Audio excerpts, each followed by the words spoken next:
안녕하세요. 저는 경기도에 살고 4살 된 딸을 혼자 키우고 있는 30대 싱글맘입니다. 혼자 아이를 키운다는 것은 정말 어려운 일 같아요. 아이를 데리고 이혼을 결심했을 때 절대 쉽지 않으리라 생각은 했지만 이 정도로 힘들 거라고는 감히 예상을 못 했거든요. 그나마 제가 집에서 프리랜서로 적지 않은 돈을 벌고 있고 친정에서 살며 육아 도움을 받을 수 있어서 이렇게 살고 있지. 아니었으면 아마 진작에 저는 다른 세상 사람이 되었을지도 모르겠네요. 그래도 이젠 어느 정도 안정이 되어 예쁜 우리 딸과 친정 부모님과 함께 즐기며 잘 살아나가고 있네요. 저는 자존심이 정말 강하고 어떤 일에서든지 완벽해야 하는 성격을 가지고 있어요. 결혼 생활도 마찬가지였죠. 다른 누구보다 결혼을 잘해야 했고 완벽한 아내와 엄마가 되어야만 했어요. 하지만 제 삶은 제가 계획한 대로 흘러가지 않았고 결국 이혼을 하게 되었죠. 이혼하고 나서 주변에 이 사실을 알려야 하는데 입이 떨어지지 않더라고요. 그래서 아직도 친구들은 제가 이혼한 사실을 몰라요. 사실 이곳에 처음으로 이혼한 사실을 밝히는 것이랍니다. 솔직히 이혼하고 혼자 아이를 키우는 이야기가 듣기 좋게 들릴 분은 아무도 없겠지만 그래도 저의 살아온 이야기를 듣고 누군가는 여기서 살아갈 힘을 얻게 될 수도 있지 않을까 하는 생각에 큰 용기를 내어 사연을 보내요. 저는 앞서 말한 바와 같이 공부도 꽤 잘했고 좋은 대학 건축공학과를 나와 아주 좋은 회사에 입사했어요. 처음 입사한 회사였음에도 어린 친구가 일도 잘하고 성격도 좋다고 인정받으며 입사 동기보다 더 빠른 진급을 할 수가 있었죠. 이렇게 승승장구의 인생을 달리고 있는데 어느 날 모르는 번호로 문자가 왔어요. 혹시 이정희 씨 핸드폰 맞냐고요. 그래서 제가 이정희 맞는데 누구시냐고 했더니 제가 초등학교 때 정말 많이 좋아했던 남자 동창 김동근이었어요. 동근이와 저는 인생에서 가장 순수했던 초등학교 시절.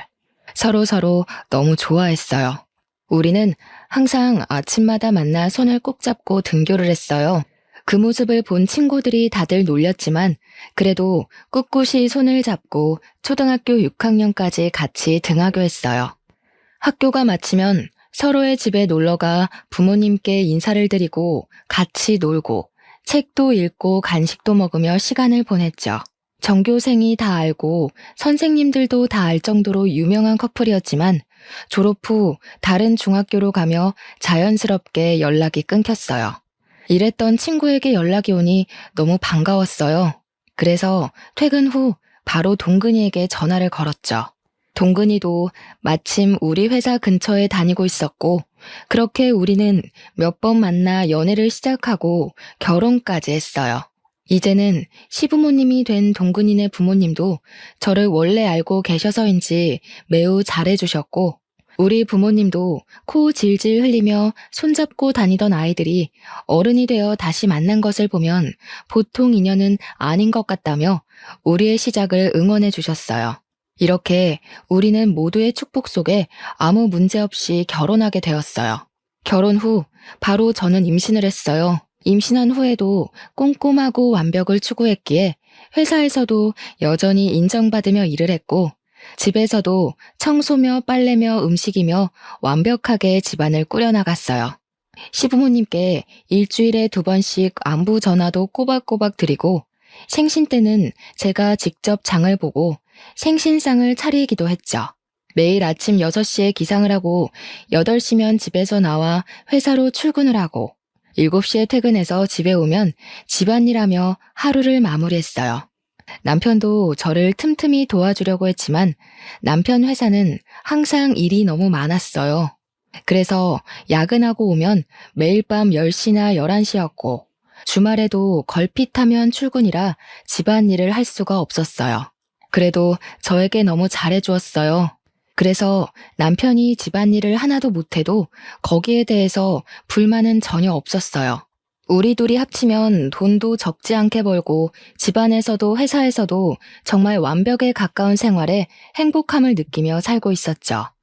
뱃속의 아기도 저의 행복함을 아는지 주스에 맞게 건강히 잘 크고 있었고, 임신 9개월 차에 들어서며 1년의 육아휴직에 들어갔어요.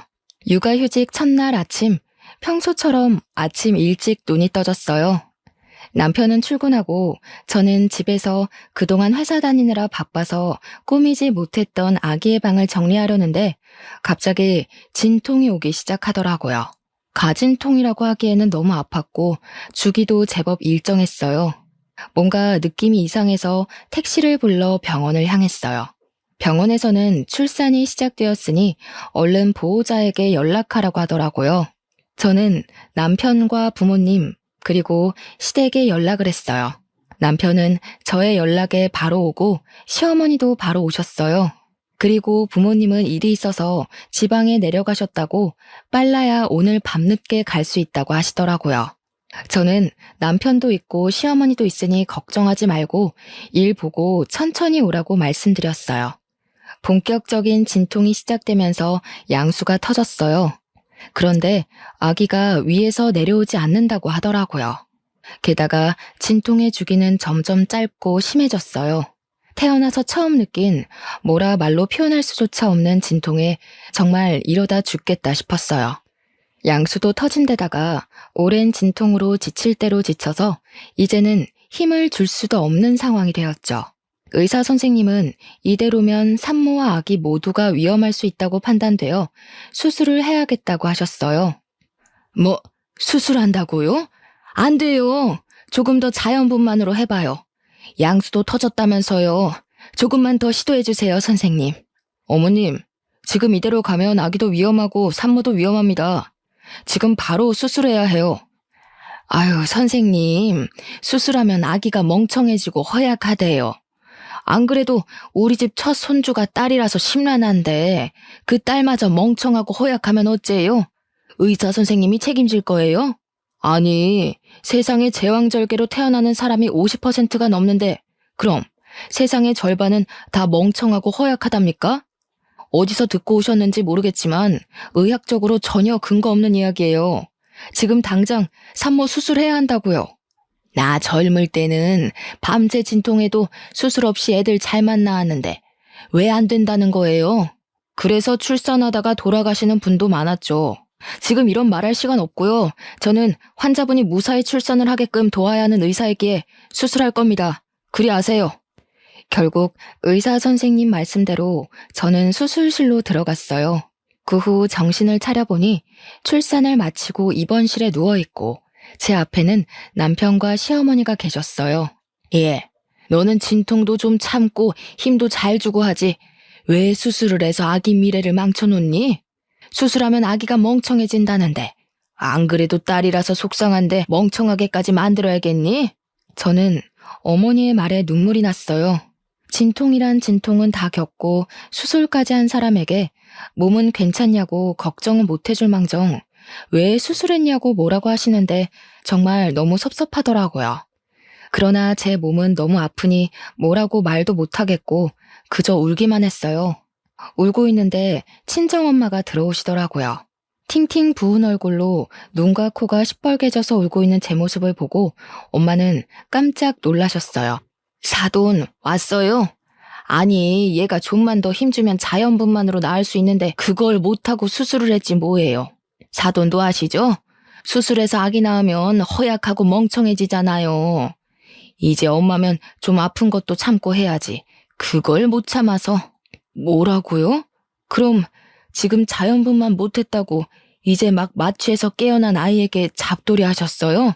잡돌이는 아니고 그냥 아쉬워서 그런 거죠. 아쉬워서. 아쉽긴 뭐가 아쉬워요. 수술해서 아기가 잘못됐어요? 어디 아프대요? 김서방, 아기 뭐 잘못됐어?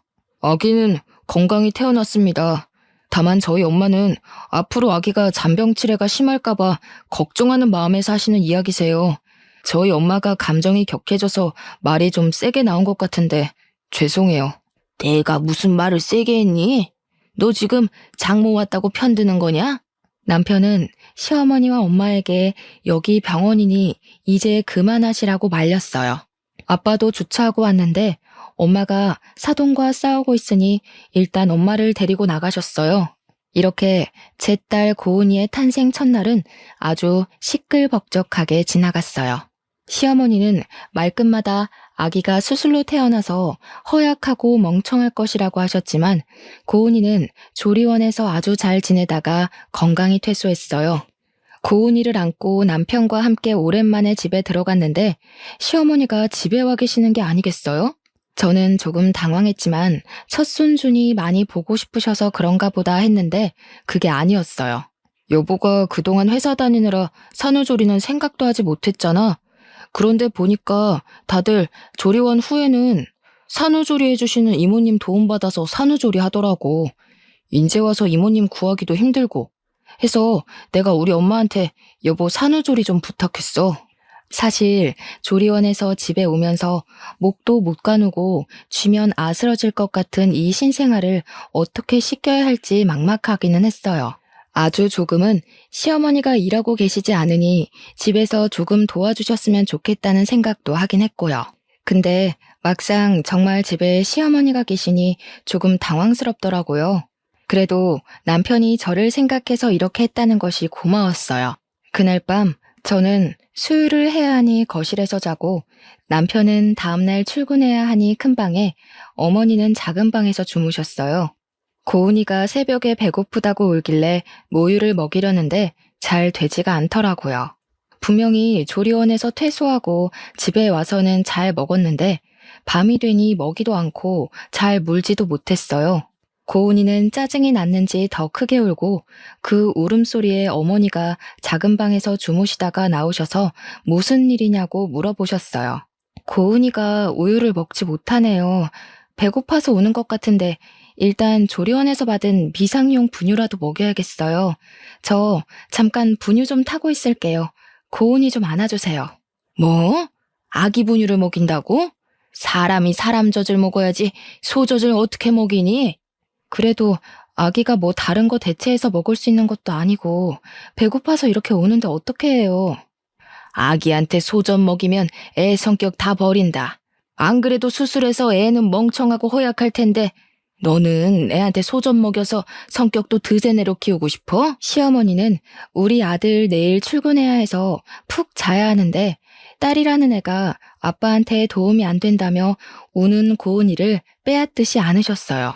그리고 고은이를 달래보려고 하셨지만 고은이는 역시 울기만 했죠. 기저귀를 갈아도 소용없었어요. 우리 동근이는 신생아 때도 모유도 잘 받아먹고 기저귀만 갈아줘도 한 번도 이렇게 안 울고 키웠는데 얘는 계집애가 왜 이렇게 유별나니? 네 성격 그대로 빼다 박았네 박았어. 어머니가 고은이를 안고 돌보며 왜 이렇게 우냐고 온갖 짜증을 다 부리시는데 저도 화가 나더라고요. 그래서 제가 고은이를 보겠다며 안고 모유를 다시 주려고 시도했어요. 역시나 고은이는 울기만 하고 먹지를 못했어요. 수술해서 나온 아이라 멍청해서 제 엄마 젖도 물지 못하나 보다.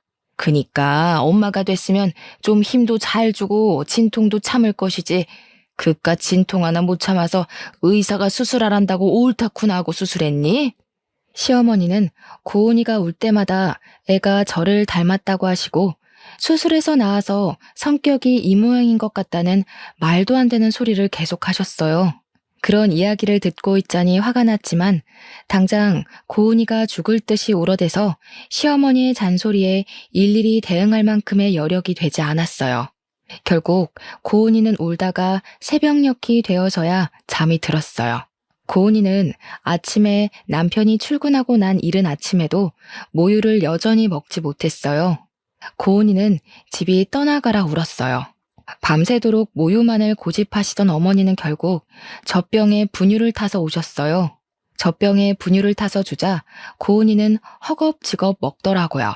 소젖 다 주니까 잘 먹네. 사람이 사람 젖을 먹어야지 소젖을 저리 먹으면 어째? 안 그래도 성격이 고약할 것 같은데 한 손가락 했어. 안 그래도 수술해서 몸이 비실비실할 텐데 걱정이다 걱정이야. 어머니는 고은이가 분유 먹는 모습을 보며 매우 못마땅해 하셨어요. 화가 났지만 전날 밤부터 지금까지 고은이의 울음소리에 저도 지칠 대로 지쳐서 뭐라고 대꾸할 힘도 없더라고요. 그래서 그냥 또 그러려니 하고 넘겼어요. 고은이가 분유를 다 먹고 잠이 들고 저도 아침을 좀 먹으려는데 어머니가 미역국을 한 솥 끓여 놓으셨더라고요. 어머니는 고은이도 이제 잠잠해졌으니 같이 아침 먹자고 상을 차려주셨어요. 밥상에 수저와 밥을 놓으셔서 도와드리려고 하니 저보고 너는 앉아있으라고 하시더라고요. 저는 앉아있으면서 시어머니의 밥상을 받을 며느리가 이 대한민국에 몇이나 될까 생각했어요. 사실 고은이 낳기 전을 돌아보면 어머니는 저에게 너무 잘해주셨거든요. 제가 임신했을 때 먹고 싶은 음식이 있다고 하면 바로 만들어주시고 시댁에서도 설거지 한 번을 시키지 않으셨어요. 이렇게 좋으신 분인데 지금은 산후조리해 주시느라 어머니도 피곤하셔서 말이 다소 거칠게 나오는 것뿐이지 제가 싫거나 한 건 아닐 것으로 생각했어요. 정말 감사히 밥을 먹으려는데 제 미역국 그릇에는 미역에 국만 없이 맑은 국물만 있고 어머니 본인의 국그릇에는 미역에 소고기까지 잔뜩 있더라고요. 어머니, 저를 생각해서 이렇게 미역국 끓여주신 건 너무 감사한데요. 저도 미역 좀 주세요. 미역을 많이 먹어야지 붓기도 빨리 빠지고 회복이 잘 된대요. 저는 제가 이 말을 하면 어머니가 본인의 국그릇을 제 국그릇과 바꿔주실 줄 알았어요. 그런데 어머니는 미역이 하나도 없다며 점심때 준다는 말씀만 하시고는 혼자 미역과 소고기를 다 드셨어요. 저는 기분이 확 상해서 밥 먹기 싫었지만 먹는 것 가지고 뭐라고 하는 것도 좀 그래서 그냥 꾸역꾸역 먹었네요. 아침 이후 점심, 저녁 식사에 모두 제 국그릇엔 소고기는커녕 미역도 없었어요. 그뿐만 아니라 고은이가 울 때마다 어머니는 내가 수술로 아기를 낳아서 애가 이 모양이라고 하시며 한 번은 안아주시지 않았어요. 오히려 어머니는 작은 방 문을 걸어 잠그시고 낮잠을 주무시거나 핸드폰으로 영상을 시청하셨죠. 저는 그 시간 동안 우는 고은이를 돌보느라 제대로 쉬지도 못했네요. 고은이가 울다가 잠이 들고 어머니도 낮잠을 주무실 때 물 좀 먹으려고 냉장고를 열었는데 남편이 좋아하는 매운 반찬이 가득하더라고요. 솔직히 모유 수유를 생각보다 일찍 끝내서 저도 먹을 수 있었지만 만약에 지금 모유 수유 중이었다면 이 집에서 제가 먹을 수 있는 것이라곤 미역과 소고기 하나 없는 미역국뿐이었어요.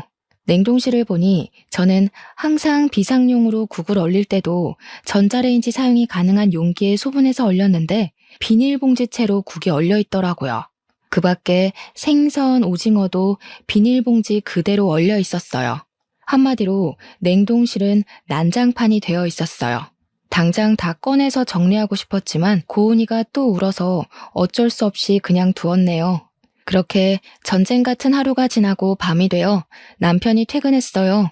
어머니는 남편이 오자마자 오늘 미역국 끓여서 제 밥상 차려주고 고은이도 봐주느라 온몸이 쑤신다고 하셨어요. 어머니의 이야기만 들은 남편은 세상에 이런 어머니가 어딨냐며 우리 엄마한테 효도하라고 하더라고요. 어머니가 제 밥상을 차려주시기는 했지만 고기나 미역이 하나도 없는 맑은 국만 차려주셨고 고은이를 봐주기는커녕 종일 단 한 번도 안아주시지도 않았는데 그런 이야기를 듣고 있으니 짜증이 나더라고요. 어머니는 오늘 종일 작은 방에서 주무시거나 핸드폰만 보고 계셨잖아요. 고은이를 안고 먹이고 씻기고 한 건 전데 왜 어머니가 온몸이 쑤시는지 모르겠네요. 아까 잠깐 낮잠 잔 거로 그러는 거니? 어제 고은이가 오는 통에 잠을 거의 못 잤잖아. 그래서 피곤해서 잠깐 작은 방에서 잠을 잔 거였는데 그때 고은이가 많이 울었나 보네. 우리 아가 오늘 힘들었겠다. 내일은 내가 고은이 많이 볼 테니 넌 좀 쉬어. 알았지? 아들 앞이라고 목소리가 싹 바뀌어서 사근사근하게 이야기하시는데 정말 기가 막히더라고요. 저는 소고기나 미역 하나 없는 미역 국물만 먹었다고 이야기하려고 했지만 종일 일하고 온 남편이 너무 피곤해 보여서 더 이야기하지 않았네요.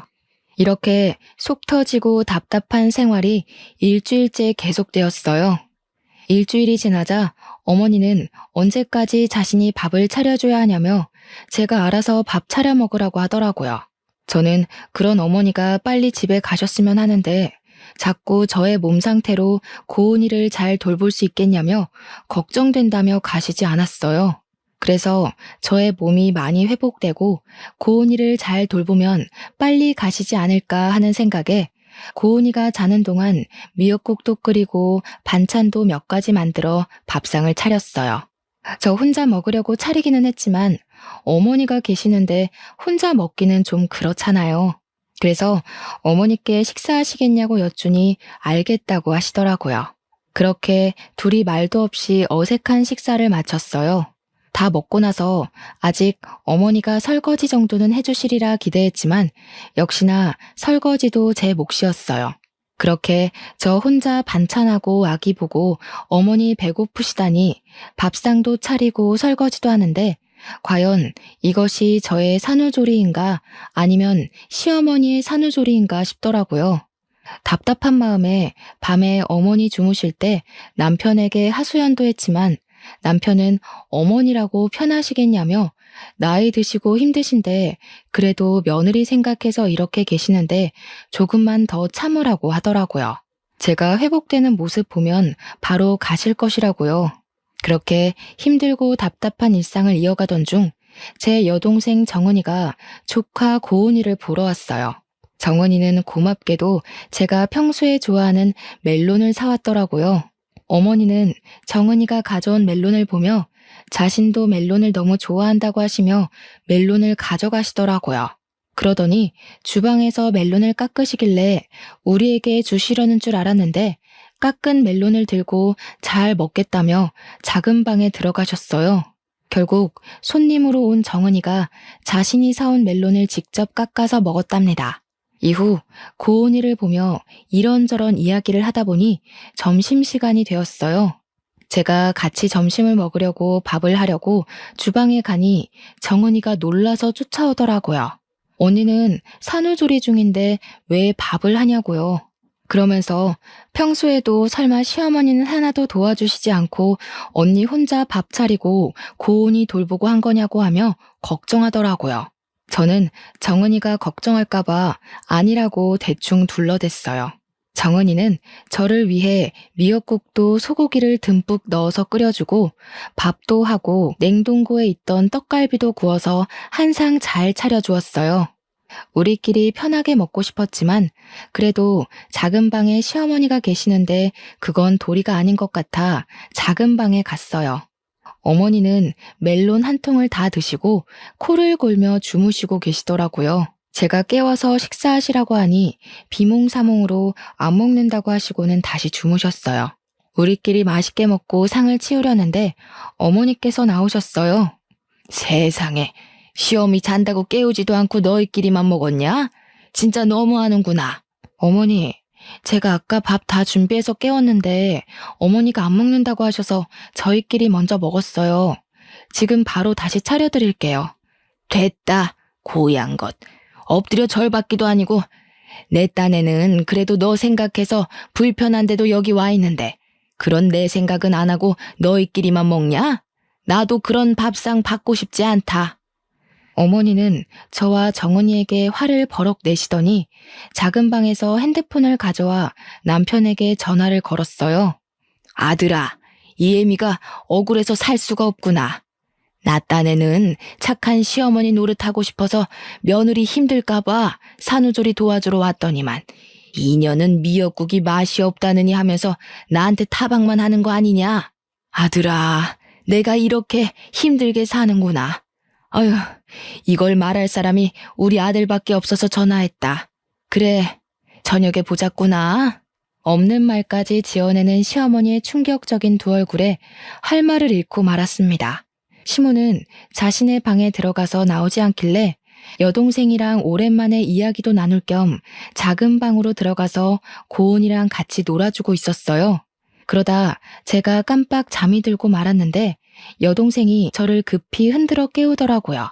눈을 뜨자마자 시어머니의 까랑까랑한 목소리가 제 귀를 찌르더군요.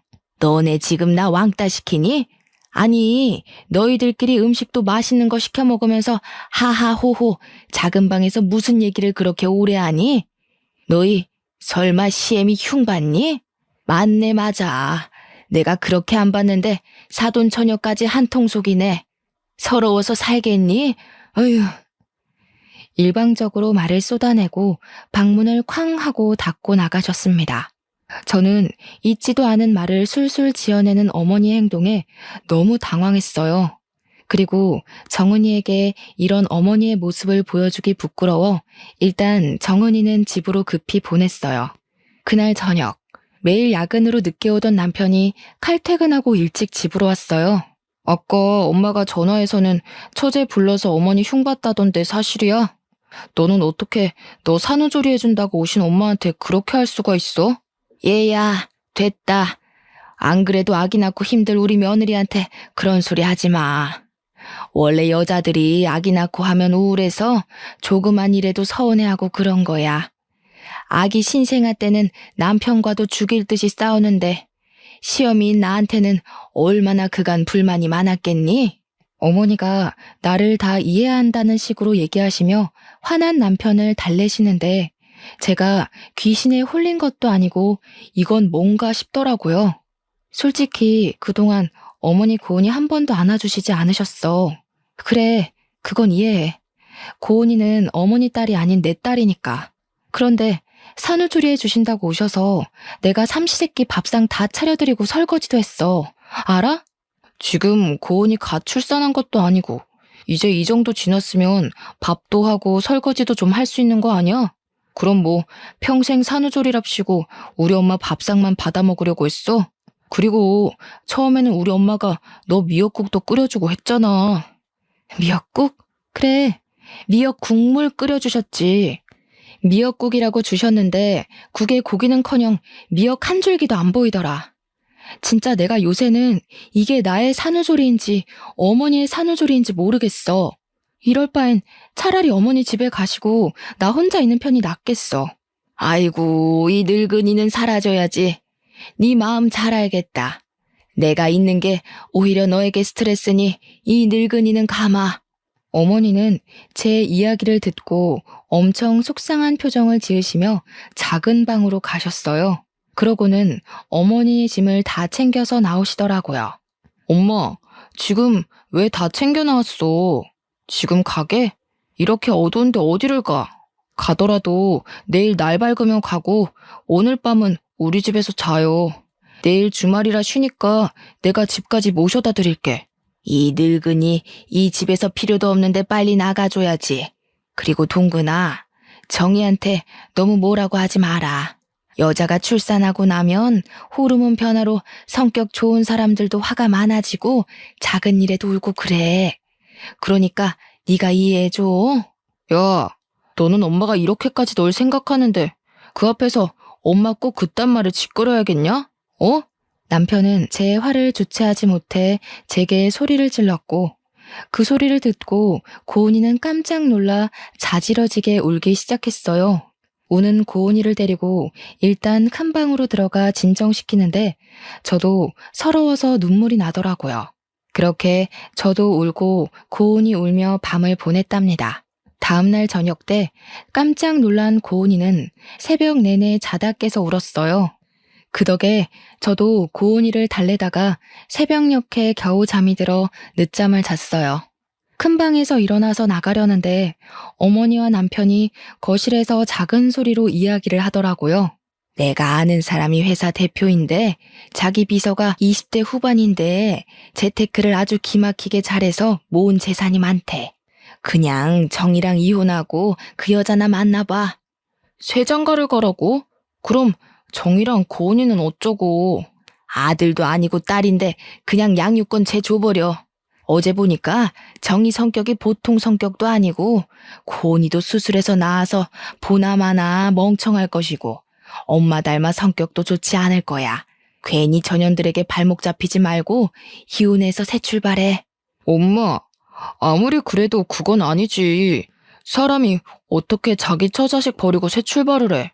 이미 그 회사 대표한테 다 이야기했어. 전 그러면 그냥 가서 밥만 먹고 와. 밥은 먹고 올 수 있잖아. 날짜도 이미 다음 주 저녁으로 잡았어. 밥만 먹어, 밥만. 알겠지? 저는 어머니의 얘기를 듣고 기가 막혔어요. 그런데 여기서 다 들었다고 나가면 분명히 어머니는 시치미를 뚝 떼며 아니라고 할 것이 분명해서 일단 듣고 가만히 있었어요. 방에 있는데 생각할수록 어이가 없어서 정은이한테 카톡으로 제가 들은 이야기를 다 말했어요. 그런데 정은이가 뭔가 자기 이야기 같다고 하는 거예요. 얼마 전에 회사 대표님이 자기에게 좋은 사람이 있다며 소개해준다길래 다음 주에 날짜를 잡았다는 거예요. 생각해보니 정은이도 회사 대표의 비서예요. 그리고 어릴 때부터 금융에 관심이 많아서 주식, 부동산 등에 투자하며 돈을 잘 굴렸고, 그래서 지금 가진 돈도 많아요. 저와 정은이는 남편이 소개받을 사람이 바로 제 동생이라는 확신이 들었어요. 이거 어떻게 해야 하나 고민하고 있는데 정은이에게 카톡이 오더라고요. 언니는 형부랑 어떻게 하고 싶냐고요. 솔직히 수술해서 낳은 애라서 멍청하다. 소전 먹고 커서 성격이 고약하다는 등의 막말하고 산후조리한답시고 오셔서는 저에게 매일 밥상을 요구하시는 모습에 더는 가족으로 살지 못하겠다 생각하고 있었거든요. 게다가 남편은 그 사이에서 중간 역할도 못하고 무조건 지 엄마 편이니 이혼하고 싶다고 솔직히 이야기했죠. 정은이는 그럼 어차피 이혼할 거면 일단 조금 더 참고 살다가 복수라도 시원하게 하고 끝내라고 하더라고요. 일단 소개팅은 무산시키지 않고 진행하기로 했어요. 단 시어머니와 남편이 여동생의 얼굴을 알고 있으니 연기자 준비를 하는 여동생 친구에게 부탁해서 대신 나가달라고 했죠. 그리고 다음 데이트 약속까지 잡고 오라고 부탁했어요. 드디어 소개팅 날. 남편은 제게 야근한다고 하고 여동생의 친구와 소개팅을 했어요. 정은이는 몰래 숨어서 자기 친구와 형부가 소개팅하는 장면을 지켜봤어요. 저는 고은이를 봐야 하니 가지는 못했지만 정은이가 실시간으로 사진을 찍어서 보내줬어요. 맨날 고은이 보느라 집에서 꾸밀 틈이 없는 저만 보다가 늘씬하고 예쁜 20대 여성을 보니 좋은지 표정이 아주 좋아 죽더라고요. 남편이 먼저 여동생의 친구에게 다음 데이트는 언제 할지 물었고 그 주 주말에 둘이 만나기로 약속을 잡았다고 하더라고요. 주말이 되었어요. 남편은 회사 사람들과 낚시하러 간다고 하며 정장을 쫙 빼입더라고요.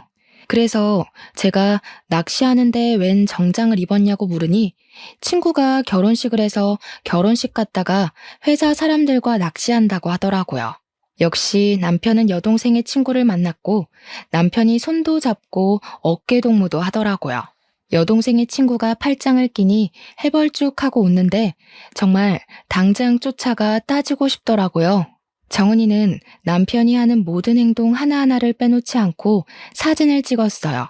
그리고 여동생 친구의 얼굴은 모자이크 처리를 하고 남편 얼굴만 잘 보이게 편집해서 제게 보내줬어요.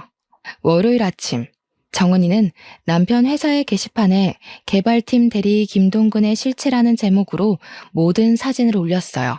그 내용은 김동근 대리는 아직 돌도 되지 않은 예쁜 딸을 둔 아빠인데 집에 부인과 딸이 있음에도 불구하고 부인이 지겨웠는지 내 친구를 만나고 있다고 썼어요. 순진한 내 친구는 이 사람이 유부남인지도 모르고 몇 번 밥 먹고 데이트했다는데 자신이 만난 남자가 유부남인 것을 알고는 충격에 휩싸였다고 하며 이런 김동근 대리에 대해서 어떻게 생각하시는지 사내 직원들의 의견을 묻는다고 적었어요. 댓글을 보니 누군가가 김동근 대리는 회사에서 평이 아주 좋은 분인데 그럴 리가 없다며 그냥 와이프와 데이트한 것인데 오해하고 쓴 글 아니냐고 하더라고요. 그런데 그 밑에 댓글을 보니 자기가 김동근 대리의 아내 되시는 분을 안다면서 그분은 키가 작고 통통한 체형인데 여기 모자이크 처리된 사진 속의 여자분은 키도 크고 늘씬한 것이 아내는 확실히 아니라고 적혀 있었어요. 그 댓글로 인해 남편은 자기 자식 낳아준 아내를 버리고 새로운 여자를 찾아 나선 천하의 나쁜 놈이 되어버렸어요. 저는 동생의 작품에 감탄하며 저는 저의 복수를 시작했어요. 저는 작은 방에서 주무시고 계시는 어머니의 핸드폰을 가져왔어요. 그리고 어머니의 핸드폰에 카톡으로 들어가 정은이가 보내준 사진들을 첨부했어요. 그 밑에는 이명자님의 아들 김동근은 딸이 있는 가정의 가장인데 부인이 지겨웠는데 새로운 여자를 만나고 있다는 내용을 함께 적어 카톡에 저장된 모든 지인에게 전송했어요. 그리고 제가 준비한 음성 파일을 하나 더 보냈어요. 사실 어머니가 남편에게 새로운 출발을 하라고 권하신 그날 이후부터 어머니가 저에게 했던 말들을 다 녹음했거든요. 그 녹음 파일에는 고은이가 울 때마다 제가 수술로 나와서 애가 멍청하다고 하신 말, 제게 집안일을 시키고 집안일을 제대로 하지 못하면 너는 얼굴도 못생겨서 일도 못한다고 구박하셨던 말, 인격 모독한 말과 욕설을 하신 것까지 매우 상세하게 녹음했어요. 그리고 이 모든 것을 듣기 좋게 편집을 했어요. 요새는 핸드폰 어플이 잘 나와서 음성 파일 편집은 아주 쉽더라고요. 그 후 이명자님의 산후조리 중인 며느리에게 했던 말이라는 제목을 써서 이 음성 파일을 카톡에 저장된 모든 사람에게 보냈어요. 잠시 뒤 어머니 핸드폰으로 전화가 오고 카톡 오고 난리가 났어요. 어머니 친구분 중에는 나도 엄마가 수술해서 나왔는데 그럼 나도 멍청한 거냐며 어떻게 같은 여자가 돼서 며느리한테 그러냐고 너같이 무식한 년이랑 더는 만날 수 없다며 화를 불같이 내셨어요. 어머니가 전화하고 카톡하며 이 사태를 수습하고 있는데 남편이 죽을 상을 짓고 집에 오더라고요. 엄마가 소개해준 그 여자와 데이트한 사진을 누가 사내 게시판에 올려서 사장실에까지 끌려가서 혼났대요. 그리고 본사에서 쫓겨나 아무 연고가 없는 지방으로 발령을 받았다더라고요. 저는 그렇게 괴롭게 하던 모자가 쩔쩔매는 모습을 보니 웃음을 참을 수가 없었어요. 저는 그 모습을 보며 깔깔거리며 웃었어요. 남편과 어머니는 이 심각한 상황에 갑자기 웃고 있는 저를 보며 이해 못하겠다는 표정을 지으시더라고요. 그래서 두 사람에게 사실 이 모든 일을 저와 제 동생이 계획했다고 말했어요. 그럼 너랑 처제가 이 모든 걸 다 계획한 거라고? 왜? 도대체 왜? 아무리 그래도 그렇지 어떻게 네가 남편과 시어미한테 이럴 수가 있냐? 네가 그러고도 사람이냐? 그러니까 저한테 적당히 하셨어야죠. 어머니가 그동안 고은이 울고 뗐을 때마다 수술로 나와서 애가 멍청해서 저런다며 하실 때 저 정말 속상했지만 참았어요.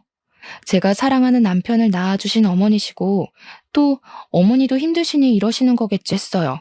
근데 왜? 우리끼리의 문제를 왜 밖에 퍼뜨려서 이렇게 쪽팔리게 만드냐고 왜? 그런데 어머니가 남편에게 새살림 차리라고 하시는데 정말 그때는 못 참겠더라고요. 아니, 그 와중에 제가 더는 참을 이유가 없죠. 이미 두 사람은 저와 고은이를 버리고 다른 살림을 차릴 계획을 세우는데 제가 왜요? 그럼 그냥 나에게 얘기라도 했어야지. 이야기? 너 그동안 내가 얘기하면 듣는 척이라도 했니?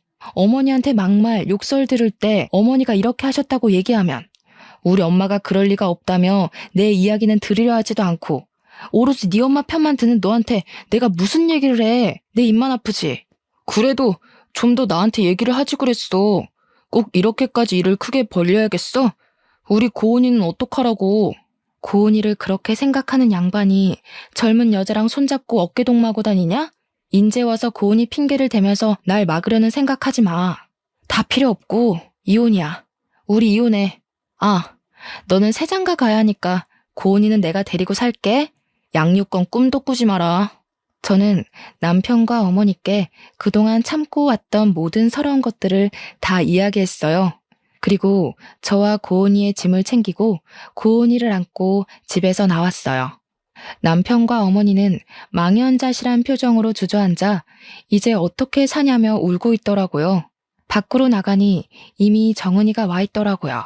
정은이의 도움으로 짐을 싣고 차에 타 친정으로 갔어요. 엄마는 정은이에게 들어 대충 제 상황을 알고 계셨어요.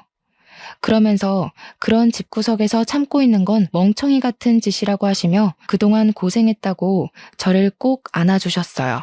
엄마에게 행복하게 잘 사는 모습 보여드리고 싶었는데 그러지 못하고 이혼이라는 큰 부류를 저지르고 왔는데도 뭐라고 하지 않으셨어요. 오히려 잘했다고 이야기해 주시니 너무 감사하고 죄송하더라고요. 그 뒤로 우리의 이혼은 빠르게 진행되었어요. 시어머니는 부끄럽다고 지인들과 연락 다 끊고 남편 따라서 아무도 알지 못하는 지방에서 있는 듯 없는 듯 살고 계시다고 하더라고요. 저는 제가 다니던 회사 인사부 팀장님이 제 사정을 어떻게 아시고 사무실 직원에서 재택 프리랜서로 전환해 주셨어요. 그 덕에 친정에서 고은이를 돌보며 일을 할 수 있게 되었어요. 그리고 싱글맘들을 위한 작은 모임도 만들었어요. 제가 싱글맘이 되어보니 생각보다 너무 힘들더라고요. 경제적인 여건도 되고 친정의 도움을 받는 저도 이렇게 힘이 드는데 그렇지 못한 상황에 놓인 싱글맘들은 정말 너무 힘들겠더라고요. 그래서 싱글맘들끼리 모여 서로 위로해주고 도와주면 좋겠다 싶었거든요. 그리고 모임 멤버들 중에서 여건이 되는 사람들끼리 모여 봉사활동을 꾸준히 하고 있어요. 그 결과 얼마 전에는 시에서 좋은 일 한다고 봉사상도 받았답니다. 공부도 일도 생활도 모든 것이 완벽해야만 했던 제가 이렇게 이혼 이야기하며 사연을 보내기까지 정말 많은 고민을 해야 했어요. 글을 써놓고 보낼지 말지 오랜 시간 생각하다가 이혼한 저 자신을 자체로 인정하고 받아들이기 위해 큰 결심을 하고 드디어 이렇게 사연을 보내네요. 그동안 꽁꽁 숨겨왔던 저의 비밀 이야기를 털어놓고 나니 속이 다 후련하고 시원하네요. 사실 처음에 이혼하고 나서 저는 결혼과 인생에 실패한 사람이라며 자책만 하고 살았어요. 그러나 저만 보면 사랑스럽게 웃어주는 우리 고은이를 보며 살아갈 희망을 얻고 용기를 내었네요. 아마 제 사연을 듣고 있는 분 중에도 저처럼 이혼하시고 저의 지난날처럼 힘들어하시는 분들도 계실 거예요. 물론 이혼을 하면 많이 힘들죠. 하지만 이혼은 실패가 아니라 새로운 인생의 시작일 뿐이라는 생각으로 열심히 살아내셨으면 좋겠어요. 저 역시 이혼의 아픔을 딛고 이겨내서 앞으로도 더 열심히 살아가겠습니다. 제 아무리 추운 겨울이라고 해도 시간은 흐르고 흐르면 언젠간 반드시 따뜻한 봄날이 오잖아요. 지금 너무 힘든 시간을 보내고 있다고 해서 너무 절망에 빠져 있지는 마세요. 언젠가 우리의 인생이 흐르고 흐르다 보면 반드시 봄날이 올 것이에요. 그러니 우리 모두 힘내서 하루하루를 최선을 다해 열심히 살아봐요. 오늘도 다들 파이팅입니다. 지금까지 저의 사연 들어주셔서 감사합니다.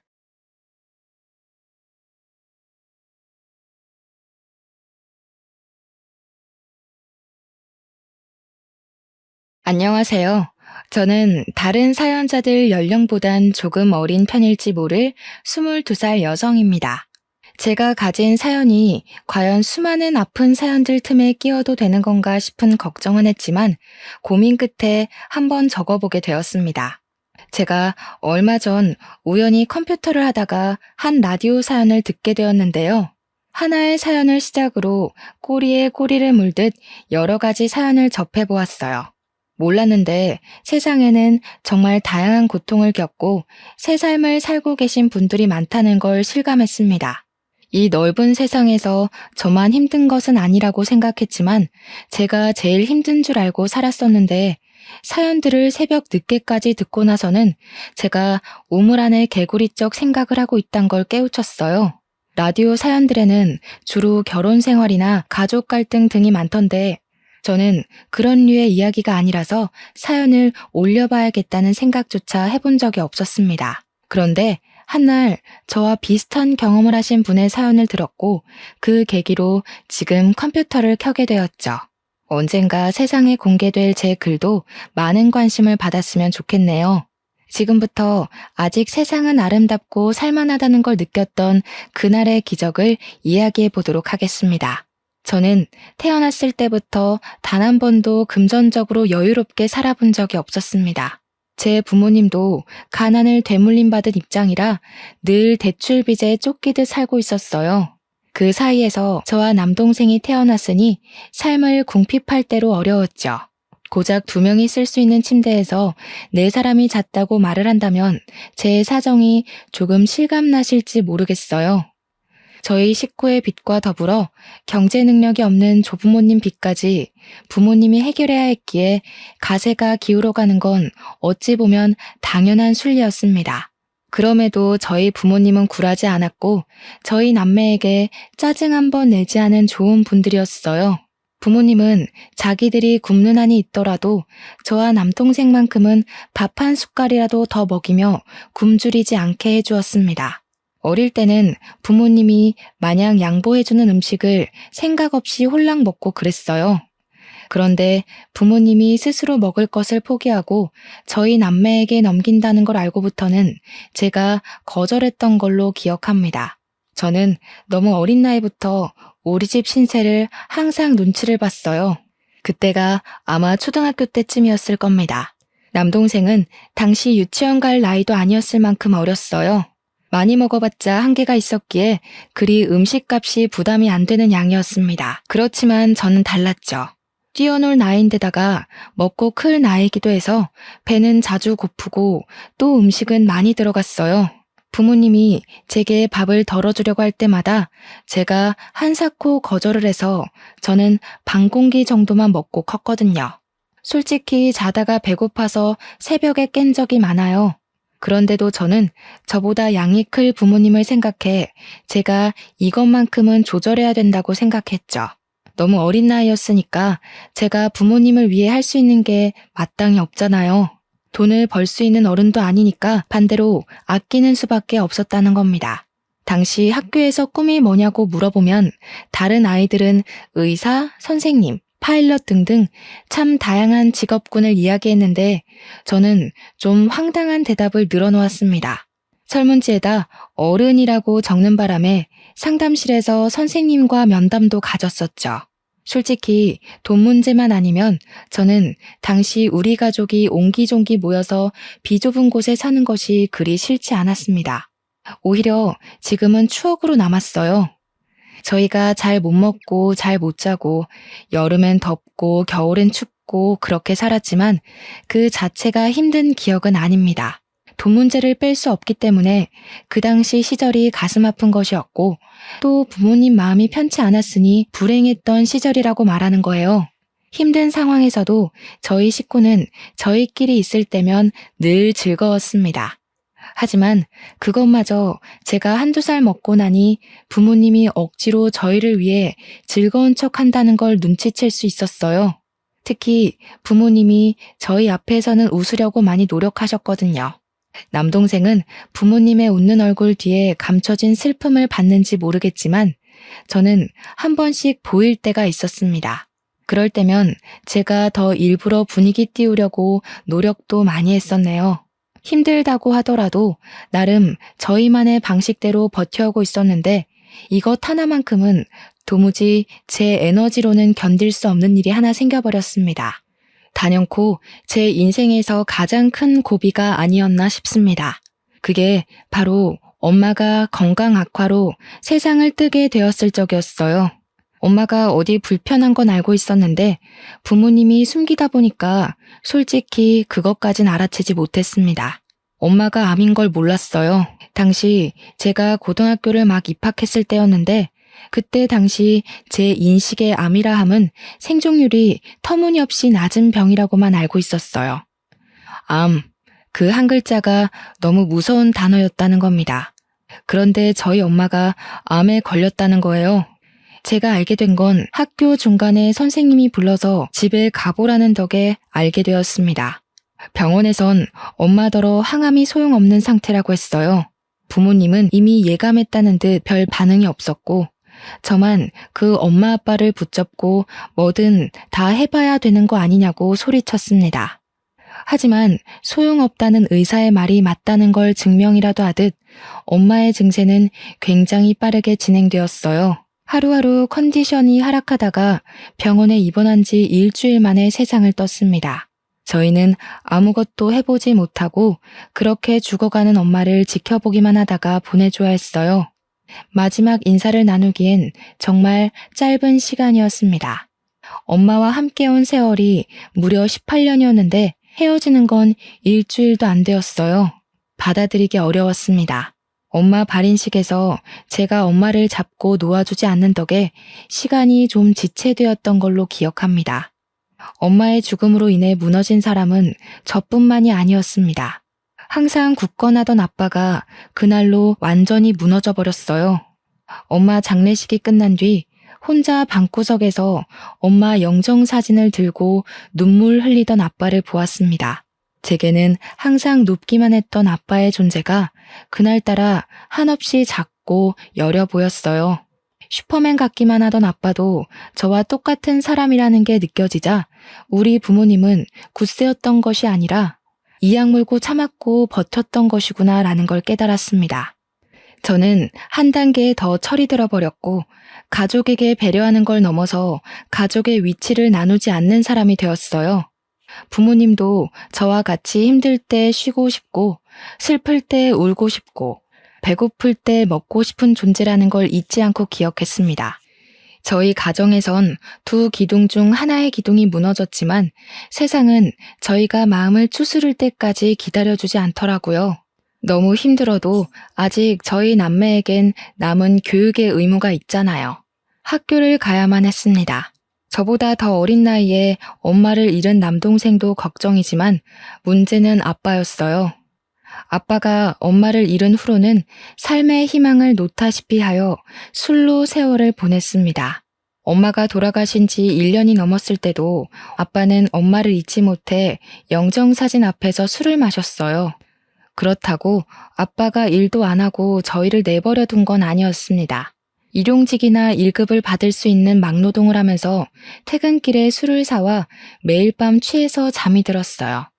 아빠 건강이 걱정돼서 한날은 술 그만 마시면 안 되겠냐고 조심스레 물어보았습니다. 아빠, 이러면 우리 불안해. 우리더러 아빠까지 없으면 어떻게 살라고. 아빠 힘든 거 알지만 우리 생각해서 술 조금만 줄이면 안 될까? 미안해 딸. 우리 장녀 아빠가 좀 못났지? 엄마가 너무 보고 싶어서 술 없이 멀쩡한 정신으로 버티기가 힘드네. 아빠가 빨리 정신 차려야 되는데 미안해. 아빠 말로는 우리를 위해서라도 정신을 바로잡아야 하는데 마냥 두 다리 뻗고 자는 건 아직 안 되겠대요. 그나마 술을 마시면 기절하듯 쓰러질 수 있어서 먹는 거라고 했습니다. 그날 이후로 저는 더 이상 아빠에게 금주하라고 말 못했어요. 아빠의 고통이 제가 가늠 못할 정도라는 게 느껴져서 못 말리겠더라고요.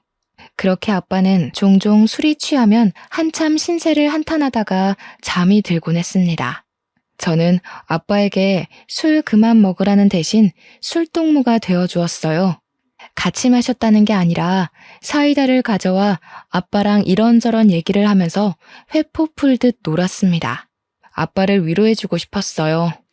저도 엄마가 너무 보고 싶은데 아빠는 저희 중에 엄마랑 가장 오래 함께한 사람이잖아요. 그래서 아빠가 하는 한탄을 들어주며 최대한 아빠 말에 동감하다가 엄마랑 연애 때 추억도 들려주라고 조르고 그랬어요. 저는 그저 아빠를 위로하고자 매일 학교 시간마다 사이다를 사들고 갔던 건데 놀랍게도 아빠가 위로를 제대로 받았나 봐요. 저희에게 술을 끊겠다고 선언을 하더라고요. 저희 남매 앞에선 다시 굳건했던 아빠의 모습으로 약속을 하더니 나중에 제게 따로 찾아와서는 손을 잡아주었습니다. 엄마가 딸 하나 잘 키워놨네. 철부지 아빠 신경 쓴다고 고생 많았다 우리 딸. 아빠가 우리 장녀한테 위로 많이 받았어. 어디서 이런 귀한 자식을 내 딸로 주셨을까? 고맙다. 아빠, 이제 정신 똑바로 차리고 너희들만 보고 살게. 신기하게도 아빠가 다시 제 눈에 슈퍼맨으로 보이기 시작하자 저는 그동안 참아왔던 눈물이 터졌습니다. 의지할 사람이 생기니 자동적으로 마음을 놓게 되었던 것 같아요. 나름 장녀라고 듬직한 척했으나 사실 저도 한낱 고등학생이자 미성년자였단 말이죠. 아빠까지 잘못되면 저랑 동생이 홀로 남는데 얼마나 무섭고 불안했다고요. 아직은 제가 부모 보호 아래 있어야 할 존재라는 것이 이렇게 아빠 품에서 울면서 증명이 된 셈이었네요. 저희 식구는 예전 엄마가 있을 때처럼 없지만 밝았던 분위기로 다시 되돌아가고 있었습니다. 아빠도 일주일 내내 마시던 술을 주에 3회 정도로 줄였고, 남동생은 공부를 잘해서 얼마 전 반에서 3등까지 했어요. 저는 집에 남자만 둘이다 보니까 엄마의 자리를 대신 흉내내고자 노력했습니다. 냉장고에 든 것은 없지만 엄마가 살아계실 때 아빠가 용돈을 준 적이 있었는데요. 그걸 한 번도 쓰지 않고 모아뒀었어요. 사실 그걸로 엄마가 위급해졌을 때 살리면 안 되겠냐고 했더니 제 마음은 갸륵하지만 제가 돈으로는 엄마를 살릴 수가 없다고 하더라고요. 아마 그 돈이 100만 원 남짓 했을 겁니다. 저는 엄마에게 보탬이 되지 못했던 그 돈으로 정말 소량의 재료만 사서 반찬과 밥을 만들어냈습니다. 계란이 좀 비싼 재료에 속했지만 그것만큼은 매번 꼭 샀어요. 한 사람 앞에 계란 한 개씩이면 생각보다 맛있게 식사를 즐길 수 있거든요. 저희가 주로 나물 반찬으로 비빔밥을 먹었으니까 계란은 비빔밥의 질을 높여주기에 탁월한 재료잖아요. 저희에겐 그것이 웬만한 전주 비빔밥 못지않게 맛있는 식사였습니다.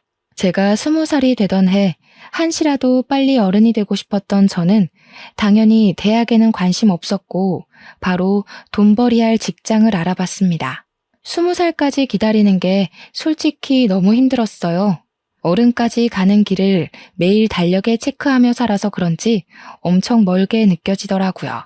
19살을 마지막으로 앞다퉜을 때는 눈 뜨면 다가올 다음날 때문에 설레서 잠도 못 잤습니다. 돈 벌 생각이 저희 없던 기운까지 모두 솟아나게 했거든요. 참, 그날 밤 억지로 잠을 자려고 하던 시간에 잠깐 화장실 간다고 나갔던 아빠의 목소리가 살짝 들리더라고요. 일어나서 창문을 살짝 열어봤는데 아빠가 동그란 달을 올려다보고 있었습니다. 양손을 꼭 모은 채로요. 순양아, 우리 자랑스런 장녀가 이제 20살이야. 우리가 애들만큼은 부족함 없이 키우자고 그렇게 약속했는데 내가 능력이 이 정도밖에 안 돼서 우리 첫째한테 대학을 하나 못 보내줘. 참 찌질한 아빠 같지 않아? 우리 애들 마땅히 사랑받고 자라야 하는데 하필 내 자식들로 오는 바람에 고생만 하고 있으니 내가 참 부끄럽다. 아빠는 엄마에게 기도를 하고 있었습니다. 매일 제 이름을 따서 봄이 엄마라고만 부르던 아빠가 엄마 이름을 부르는 건 처음 봤어요.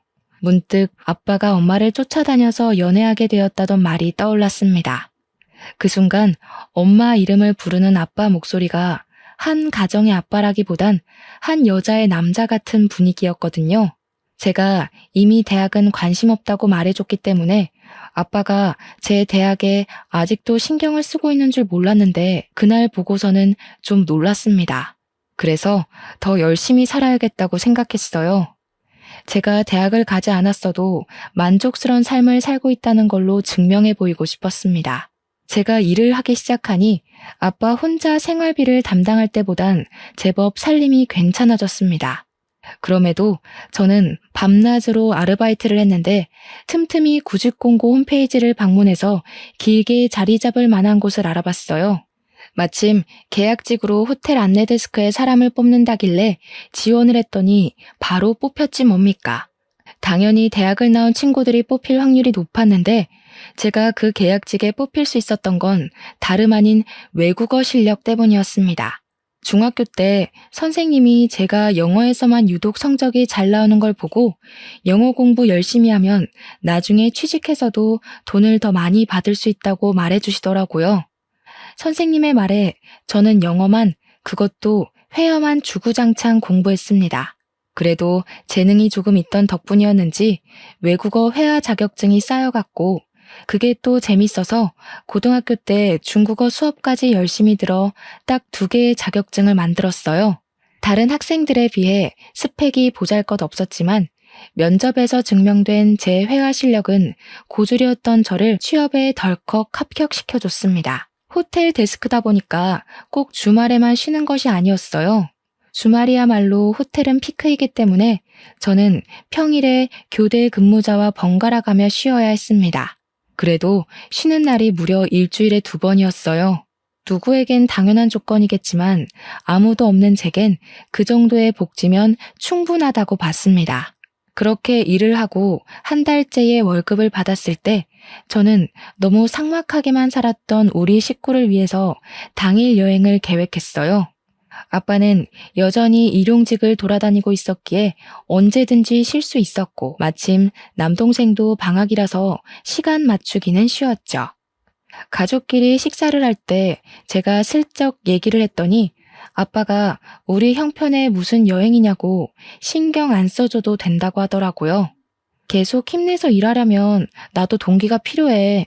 나한텐 그 동기가 우리 가족이야. 가족이 즐거운 걸 보면 일할 힘이 난단 말이야. 한 번도 놀러 가본 적 없잖아. 엄마 있을 때 못 가본 게 좀 아쉽지만 더 후회하기 싫어서 그래. 네가 무슨 돈이 있다고. 이제 20살 됐으면 사고 싶은 것도 많고 친구들이랑 놀고 싶기도 할 텐데 그걸 왜 우리한테 쓰려고 그래? 너 지금까지만 해도 충분히 우리 가족 위해서 마음 썼어. 그러니까 괜찮아. 내 돈이니까 내가 쓰고 싶은데 쓸래. 나는 가족여행 가고 싶어. 아빠 말대로 내 돈 내가 알아서 하려는 거니까 협조해 줄 거지? 영 마음 쓰이면 이렇게 생각해. 내가 즐겁자고 가는 여행이라는 거. 제 고집을 결국 이기지 못한 아빠는 곧 자기가 아빠로서 먼저 우리들을 돌봤어야 하는데 항상 미안하다고 고개를 숙였습니다. 미안하면 여행 가는 거라고 했더니 아빠가 피식 웃더라고요. 그렇게 고집을 부려 가기로 한 여행 당일, 저와 남동생은 난생 처음으로 들뜨는 기분을 느꼈습니다. 특히 남동생이 가장 많이 신이 났는데요. 제가 자전거 호수공원을 목적지로 정해서 그런 거일 겁니다. 누나, 가면 자전거도 탈 수 있는 거 맞지? 혹시 보호대도 같이 빌려주려나? 없으면 나 친구 집에 자전거 있는데 친구가 보호대 안 쓴대. 그거 가져올까? 보호대도 안전모도 다 있대. 자전거 공원이라서 입장권만 내면 자전거 종류별로 원 없이 탈 수 있어. 거기 호수 끼고 한 바퀴 돌면 공룡 솜사탕도 판대. 남동생은 제 말에 신이 나서 빨리 가자고 새벽 대바람부터 재촉을 했습니다. 평소에는 가장 늦게 일어나는 녀석이 그날따라 제일 먼저 일어나서 저와 아빠를 깨웠어요. 원래는 저희 집에 자전거가 없어서 남동생이 자전거를 볼 일이 없었거든요. 그런데 친구들 자전거로 연습을 했는지 어느 순간부터 자전거 타령을 하더라고요. 그걸 기억하고 있어서 저는 놀러갈 장소로 자전거 공원을 찾았던 겁니다. 저희는 그렇게 택시를 타고서 호수 입구까지 갔어요. 그곳에서 1.6km 정도는 더 가야 호수가 있는데 여기서부턴 도로가 없고 자전거를 타고 가야 된다고 해서 내렸습니다. 남동생은 여전히 들떠서 가장 빠릿빠릿 움직였어요. 저 빼고 아빠랑 남동생은 자전거를 탈 수 있었기 때문에 저는 아빠 뒤에 올라탔습니다. 그리고 저희 셋은 그대로 호수가 있다는 곳으로 달렸죠. 평일이라서 사람이 그렇게 많지 않아 더 좋았습니다. 그렇게 도착한 호수공원. 그곳에서 저는 평생 잊지 못할 경험을 하게 되었어요. 지금 생각해도 간 떨어지는 일이었네요. 만약 그날 제가 그곳 가지 않았다면 누군가는 가족을 잃은 아픔 때문에 무너지고 말았겠죠. 저희가 엄마를 잃고 한동안 정신을 차리지 못했던 것처럼요. 저는 호수 구경을 위해서 사진 찍고 놀았고 아빠랑 남동생은 자전거로 달리기 시합을 하면서 놀고 있던 때였습니다. 호수를 보고 있는 관광객 중엔 저랑 어떤 노란색 외투를 걸치고 있는 할머니밖에 없었어요. 좀 전까지도 몇몇 사람들이 있었는데 그새 다른 곳으로 가버렸나 보더라고요. 그때까지만 해도 호수공원은 산새 지저귀는 소리가 울리며 평화로운 분위기를 내었습니다. 그러다 제가 찍었던 사진을 확인한다고 잠깐 몸을 돌린 사이 뒤에서 풍덩 하는 소리가 들린 겁니다. 누가 들어도 물에 빠지는 소리여서 다시 뒤를 돌아봤는데 좀 전까지만 해도 분명 있었던 할머니가 사라져버린 게 아니겠습니까? 그리고 할머니가 있던 곳엔 호숫물이 일렁이고 있었습니다. 놀란 저는 들고 있던 휴대폰을 내팽겨치고 그쪽으로 달려갔어요. 허우적거리고 있는 할머니에게 손을 뻗어 잡아당겼습니다. 제가 가까이 있었고 빨리 발견했기 때문에 할머니를 붙잡을 수 있었어요. 조금만 늦었다면 할머니가 손에서 멀어졌거나 가라앉고 말았을 겁니다. 그 몇 초의 간격 때문에 생사가 오갈 뻔했다는 사실은 여전히 제 심장을 빨리 뛰게 합니다. 할머니는 제가 건져 올리느라 씨름하는 사이 정신을 잃으셨어요. 사람이 물에 젖으면 그렇게나 무거워지는지 몰랐습니다.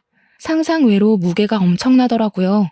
아마 젖은 데다가 기절까지 했기 때문에 그 하중이 말도 못하게 강했습니다. 그래서 저 혼자 할머니를 건진다는 건 정말 힘든 일이었다는 거죠. 아빠랑 남동생은 그새 멀리 갔는지 보이지도 않았습니다. 저는 정말 이악 물고 할머니를 끌어올렸어요. 노력했지만 좀 오래 걸렸습니다. 할머니, 정신 차려보세요. 어떡해. 저기요, 여기 사람이 다쳤어요. 할머니, 일어나 보세요. 제발 정신 차리세요.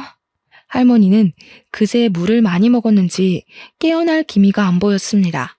제가 너무 오래 시간을 끄는 바람에 저 때문에 잘못된 것 같아 무섭기까지 했어요. 그렇다고 가만히 있지 않았습니다. 학교 보건 시간에 배웠던 CPR을 실시하면서 인공호흡으로 할머니가 깰 때까지 반복했어요. 끝내 눈을 뜬 할머니는 물을 토하면서 금세 바들바들 떨기 시작했습니다. 저는 안심하기도 잠시 제가 입고 있던 가디건을 허겁지겁 벗어 할머니를 덮어드렸습니다. 그리고 주머니에 없던 휴대폰을 찾아봤어요. 바닥에 떨어져 있는 휴대폰을 주워와서 빨리 할머니 곁으로 돌아왔죠. 119에 전화를 했고 얼마 뒤 구급차가 왔는데 그 사이 아빠랑 남동생도 돌아오는 덕에 우리 셋은 할머니와 함께 119를 타고 병원으로 갔습니다. 그날 여행 솔직히 한 2시간 정도밖에 못 놀았을 거예요. 원래는 호수공원 안으로 더 들어가면 있는 식당에서 근사한 식사까지 하려던 게 계획이었는데 깔끔히 포기하고 병원행을 선택한 겁니다. 가족이 같이 있던 것도 아닌 것 같았는데 할머니만 혼자 보낼 수 없겠더라고요. 아빠도 남동생도 흔쾌히 제 의사를 따라주었습니다. 병원에 도착해서 알았는데 할머니는 알츠하이머 병을 앓고 계셨다고 합니다. 실종 신고가 들어와 있던 할머니라고 했고 병원에서 가족들을 불렀으니 걱정 말라고 고생하셨다고 하면서 그만 우리더러 집에 가도 좋다고 했습니다.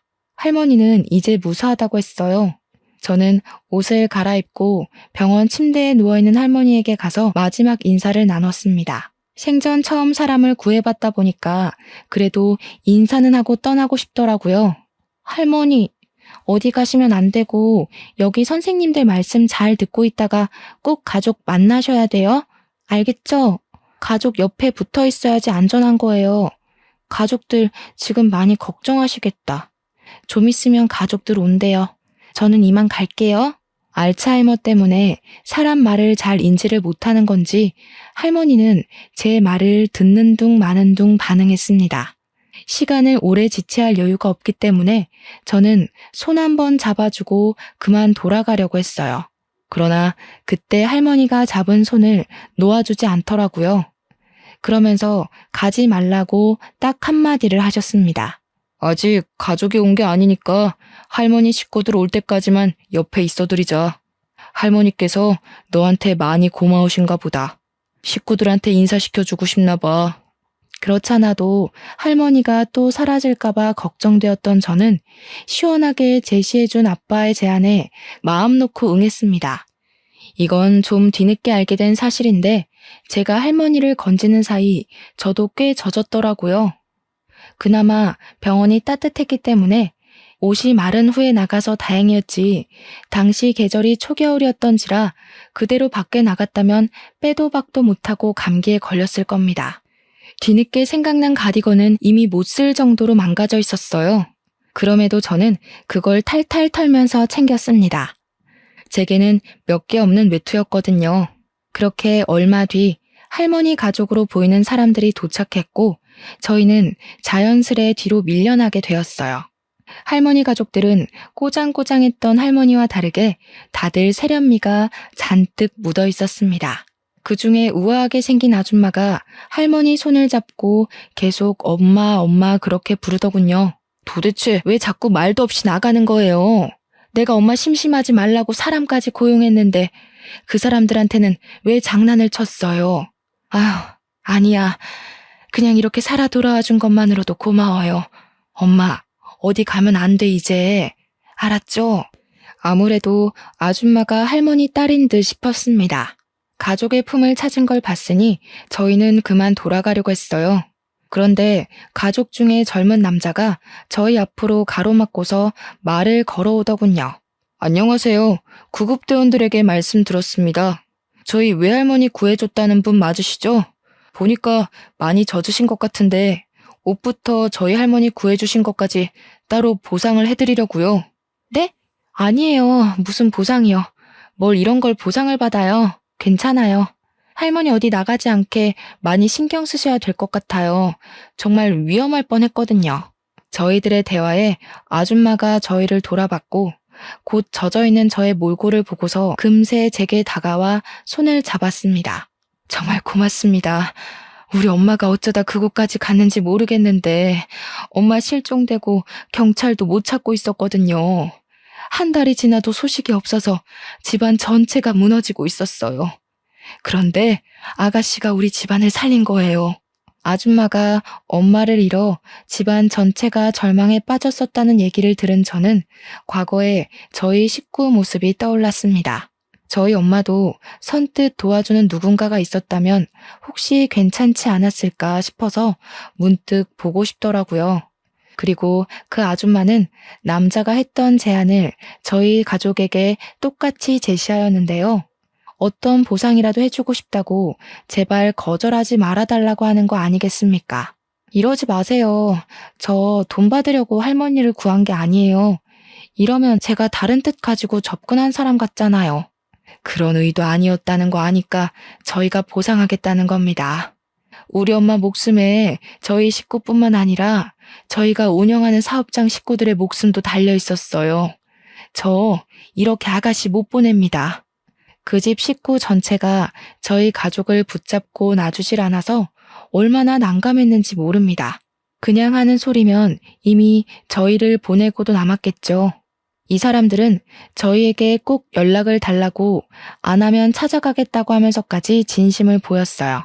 그러면서 귀가하는 것도 친히 데려다 주는 거 있죠? 차에서 내려서 감사 인사를 했더니 보조석에 앉아있던 아줌마가 따라 내려서는 한 번 더 제 손을 꼭 잡더라고요. 꼭 연락해요. 이거 그냥 하는 소리 아니에요. 알겠죠? 내가 부담스러운 거면 아가씨가 구한 할머니가 주는 거라고 생각해요. 부탁할게요. 할 수 없이 저는 아줌마의 제안에 수긍을 했습니다. 안 그러면 안 보내줄 것 같았거든요.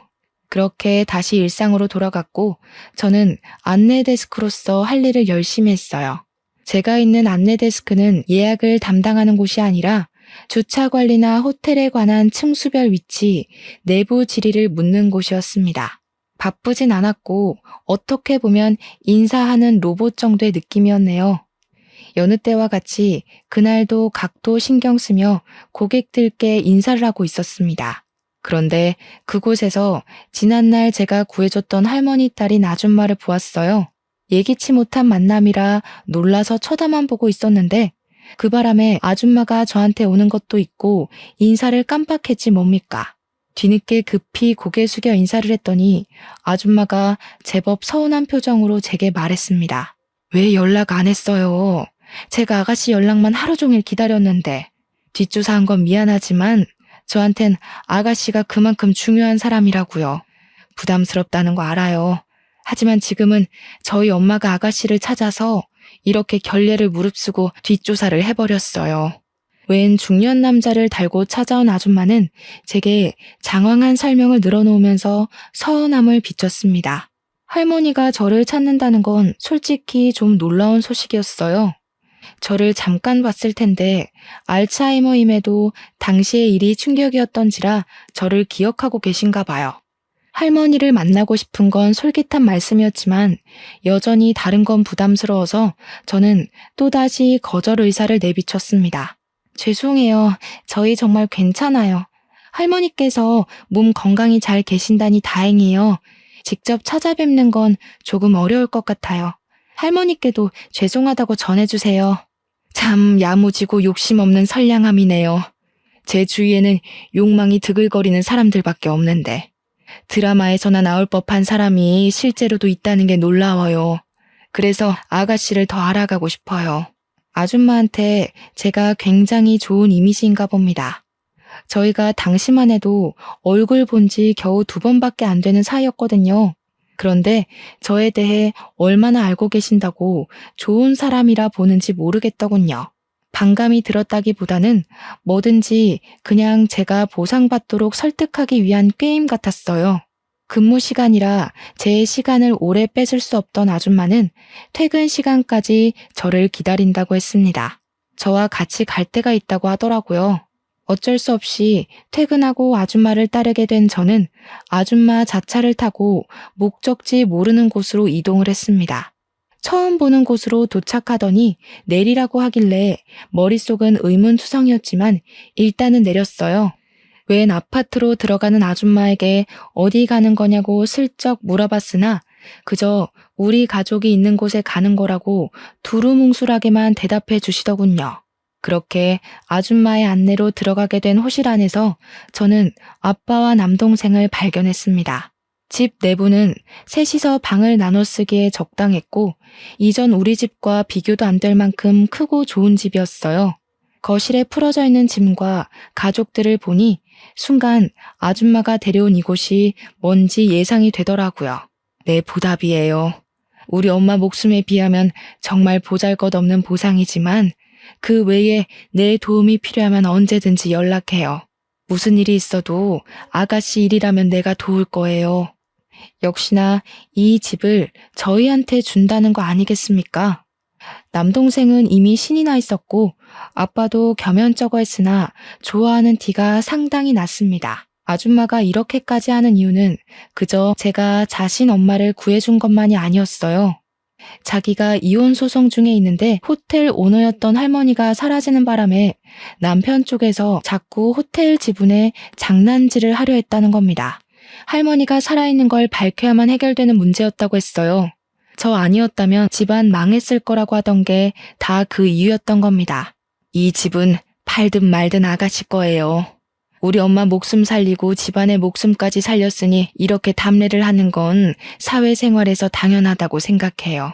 아가씨 딱 보니까 주기만 하지 받는 건 잘 못하는 사람인 것 같은데 인생 잘 살아가려면 받는 법 좀 연습해야겠어요.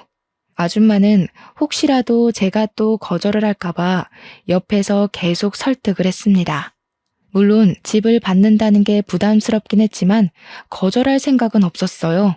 저 혼자였다면 몰라 남동생이랑 아빠가 고생해온 걸 생각하면 이걸 거절할 수가 없겠더라고요. 또다시 그 가난의 구렁텅이에 식구들을 데려다 놓는 건 안 될 일이잖아요.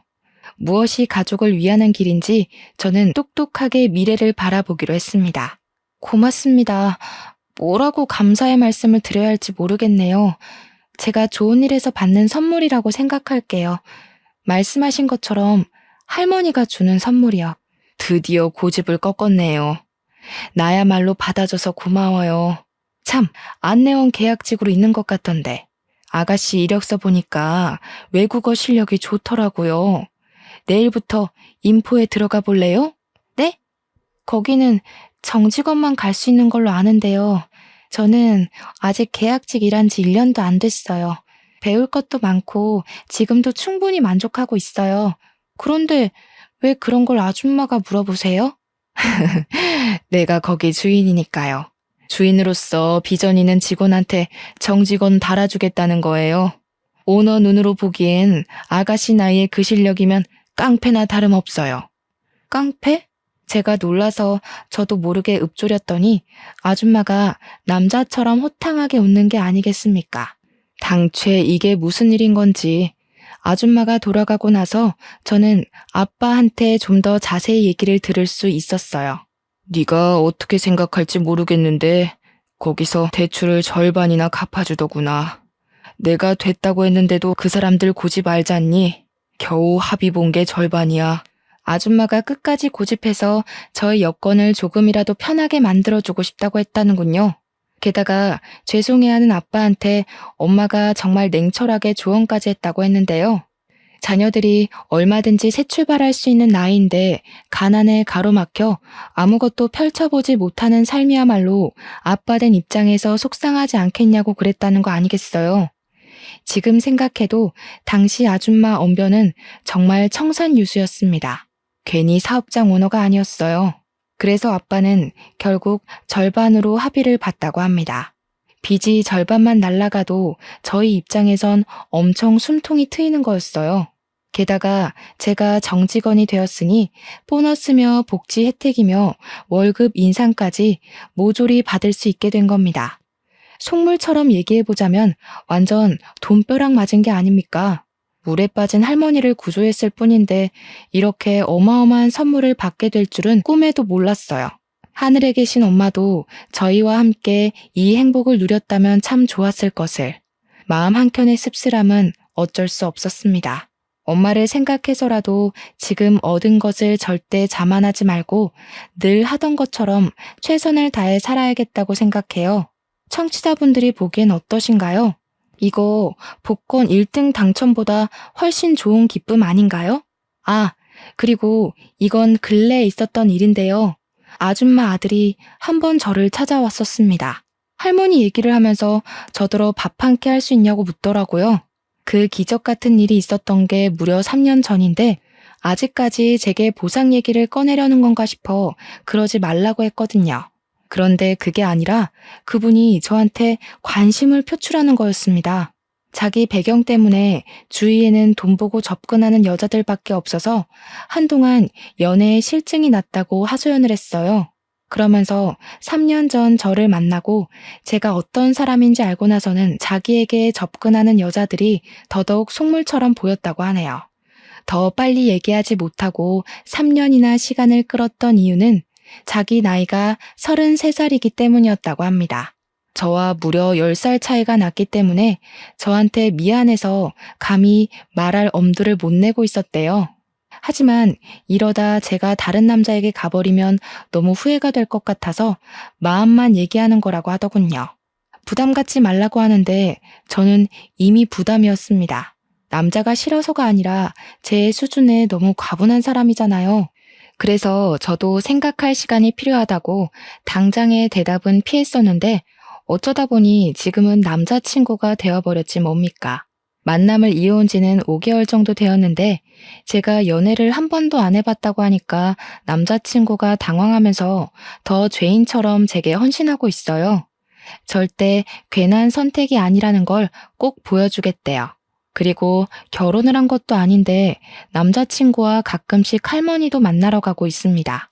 아빠가 인사시켜달라고 해서 집에서 같이 저녁도 먹었고요. 아줌마가 쿨한 성격이긴 해도 자기 자식 연애에는 잣대가 높을까봐 살짝 걱정되었는데 다행히도 아줌마가 제일 축하해줬습니다.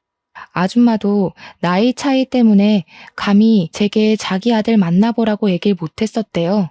이건 또 무슨 운명이란 말입니까? 이런 것 보면 정말 사람 이름 모른다는 말이 맞나 봐요.